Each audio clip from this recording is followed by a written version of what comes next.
আসসালামু আলাইকুম। Welcome back to my channel English for everyone. আজকে স্পোকেনের একটি বিশেষ রুল নিয়ে উপস্থিত।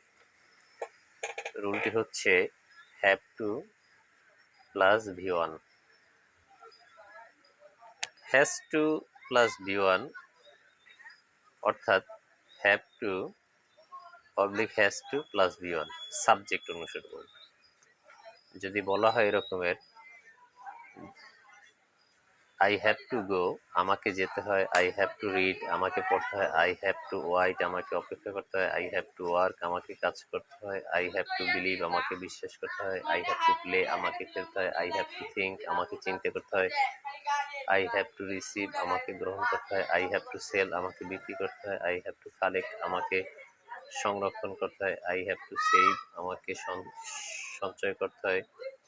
আই হ্যাভ টু ডিলিট, আমাকে মুছে ফেলতে হয়। আই হ্যাভ টু কমিউনিকেট, আমাকে যোগাযোগ করতে হয়। আই হ্যাভ টু সিট, আমাকে বসতে হয়। আই হ্যাভ টু টেক, আমাকে নিতে হয়।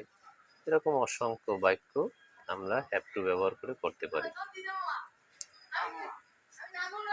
থার্ড পারসন সিঙ্গুলার নাম্বার যদি হয় সেক্ষেত্রে আমরা হ্যাজ টু বসাবো। থার্ড পারসন সিঙ্গুলার নাম্বারগুলো হচ্ছে এরকমের হি, শি, রানা, রুনা, ইট।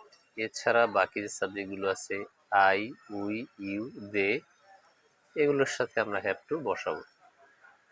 উদাহরণস্বরূপ বলা যায় হি হ্যাজ টু গো, তাকে যেতে হয়। হি হ্যাজ টু রাইট, তাকে লিখতে হয়। হি হ্যাজ টু ইট, তাকে খেতে হয়। হি হ্যাজ টু প্লে, তাকে খেলতে হয়। হি হ্যাজ টু ডিলিট, তাকে মুছে ফেলতে হয়। হি হ্যাজ টু অ্যাটেন্ড, তাকে উপস্থিত হতে হয়। হি হ্যাজ টু রিড, তাকে পড়তে হয়।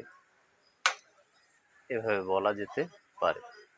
তো আজকে আমরা যে বিষয়টা জানলাম subject plus have to has to plus V1.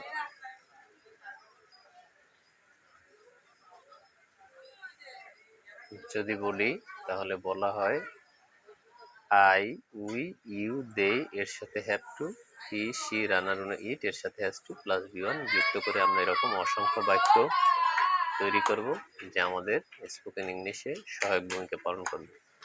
তো বন্ধুরা, সবাই ভালো থাকবেন। আজ এখানেই। আল্লাহ হাফেজ।